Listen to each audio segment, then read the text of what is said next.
Baiklah, pada chapter kali ini berjudul Murka Cahaya part ke-7. Setelah Lady Mako menginjak kepala dari kepala keluarga Kunetan, akhirnya Kunetan dengan mode serius mengeluarkan kekuatan petirnya untuk menyelimuti tubuhnya. Seketika Kunetan pun merubah tubuhnya menjadi petir sehingga membuat Lady Mako sedikit terkejut. Tak cukup sampai di situ, Kunetan pun langsung mengeluarkan salah satu spear di tangannya.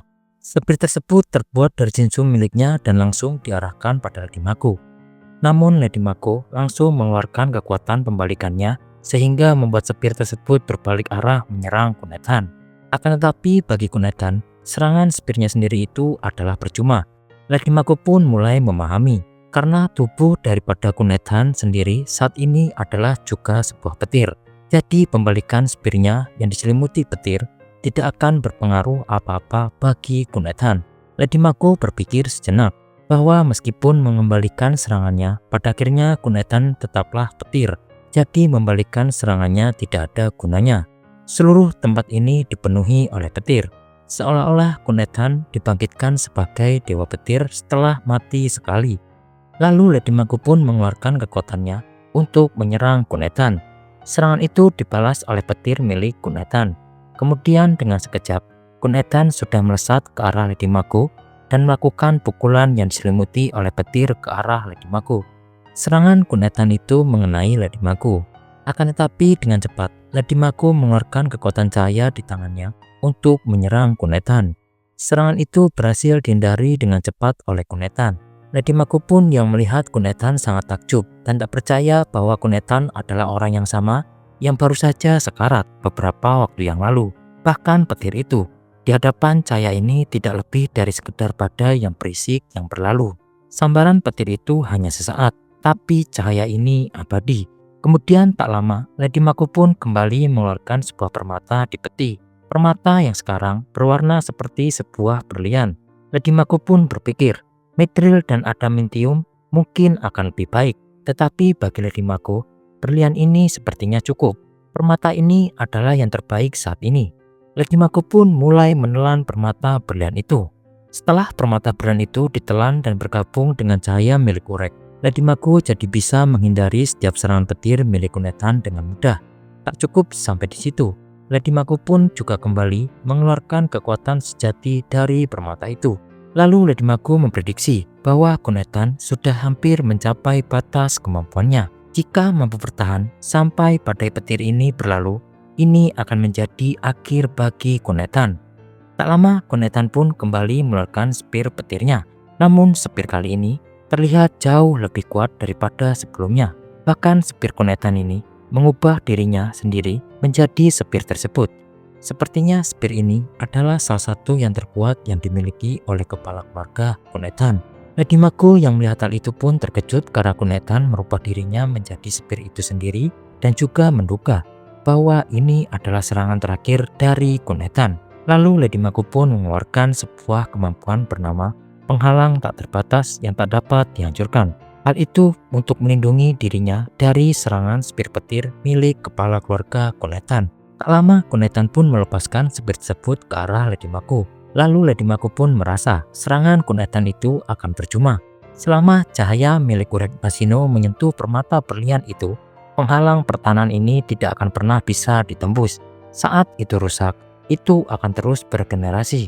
Segera ketika kekuatannya habis. Namun tiba-tiba Lady Mako merasa aneh karena kekuatan cahaya milik Urek Mashino yang tidak terbatas seketika padam. Lady Mako tidak percaya akan hal ini. Lalu mengingat Neo yang telah memberikan permata milik Urek padanya, bahwa Neo tidak sepenuhnya mencuri kekuatan cahaya tak terbatas milik Urek Mashino pada permata itu. Dan juga Lady Mako merasa Urek Mashino telah menipunya. Serangan spear petir kepala keluarga Kunetan terus menerjang pertahanan Lady Mako yang melemah. Saat itu juga Lady Mako terkena serangan telak oleh spear petir salah satu yang terkuat milik Kunetan, hingga membuat Lady Mako menjadi bongkahan permata. Kemudian Kunetan pun turun dan menuju ke arah Lady Mako yang telah menjadi bongkahan permata. Kunetan merasa sudah lama sekali menggunakan kekuatannya sejauh ini. Kunetan pun terlihat mulai lelah. Kunetan pun mengingat peringatan dari Raja Jahat. Ini bukanlah masalah biasa. Kunetan pun bertanya dari manakah asalnya orang ini. Saat melihat Lady Mako dalam kondisi yang dia alami saat ini, Kunethan tidak bisa bertanya kepadanya. Setelah Kunethan meminum alkoholnya, lalu akan beristirahat dan kemudian akan pergi. Dalam istirahatnya, sejenak Kunethan berpikir, jika Lady Mako bertahan lebih lama, ini akan berbahaya. Meskipun Kunethan juga tidak membawa sepir atau tombak utamanya, Kunethan pun berencana akan memberitahu semua orang untuk kembali dan akan tidur siang sebelum pergi. Karena Kunethan sudah mengungkapkan atau menunjukkan dirinya setelah sekian lama. Di sisi lain, Cheng Kyum yang melihat Kunethan sedang beristirahat menduga bahwa Lady Mako telah kalah dan juga bertanya-tanya, pria berambut biru itu yang ada di hadapannya yang kuat siapa sebenarnya? Cheng Kyum menduga dia jelas berasal dari keluarga Kun. Cheng Kyum tidak menyangka bahwa Lady Mako akan kalah. Cheng Kyum akan kabur selagi Kunethan tidak memperhatikannya. Saat berjalan, ada yang memanggil Cheng Kyum untuk tidak menginjaknya. Ternyata itu adalah Lady Mako yang menjadi bongkahan kecil. Sebagai tindakan pencegahan sebelum pertempuran, Lady Mako meninggalkan sebagian dirinya di sini. Mendengar hal itu, Cheng Kyum pun terkejut. Lalu Lady Mako pun meminta Cheng Kyum untuk berpikir saja dan jangan berbicara, supaya Kunethan tidak mendengar mereka dan jangan sampai Kunethan menyadarinya. Lady Mako pun meminta Cheng Kyum untuk membawanya ke tempat yang aman. Lady Mako pun berjanji kepada Cheng Kyum jika mendapatkan kembali kekuatannya, akan mengabulkan permintaan dari Cheng Kyum. Kemudian Cheng Kyum pun tahu di mana tempat bersembunyi yang aman. Sambil Cheng Kyum memikirkan putri jahat, Cheng Kyum pun lalu bertanya-tanya pada Lady Mako, benarkah akan mengabulkan permintaannya? Lalu Lady Mako pun bertanya apa yang menjadi permintaan dari Cheng Kyum. Kemudian Cheng Kyum pun memberitahu permintaannya sekarang adalah ingin melihat pria itu dihajar habis-habisan, yaitu Urek Mazino. Kemudian Cheng Kyum pun pergi saat Kunethan tertidur. Namun saat akan pergi, Kunethan pun bangun melihat Cheng Kyum yang melangkah pergi. Di sisi lain, Kunethan pun berpikir bahwa dirinya pasti bukanlah satu-satunya yang bersenang-senang. Benarkah hal itu jahat? Ditutup pada chapter kali ini. Berpindah ke tempat Urek Mazino dan juga Aurion.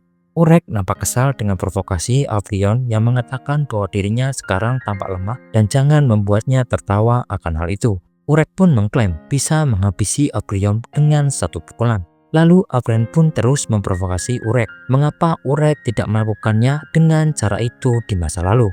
Kemudian Urek pun tambah marah karena Aurion muncul setelah sekian lama dan jangan memprovokasinya.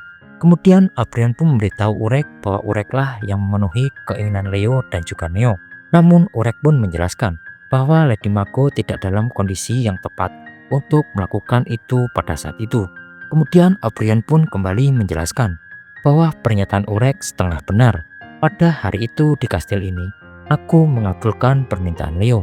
Kemudian aku muncul di hadapan mereka lagi. Tapi permintaan yang kukabulkan hanya permintaan pria bernama Leo. Hanya satu dari dua orang itu. Ternyata ada dewa lain di tempat ini. Pria bernama Neo itu mengucapkan permohonannya kepada dewa lain itu. Urek pun tidak paham dengan dewa lain yang dimaksud. Aurion pun kembali menjelaskan, ini membangkitkan kenangan di masa lalu. Kamu juga tahu hal itu. Yang menarik bencana biasanya bukanlah makhluk tersendental. Keserakahan manusia selalu berasal dari itu yang menarik malapetaka. Pria bernama Neo itu, dalam ujian pada hari itu, dia membuat permohonan dan terkena sebuah kutukan. Baiklah, sekian pembahasan untuk chapter kali ini. Terima kasih dan sampai bertemu di next video. Bye-bye.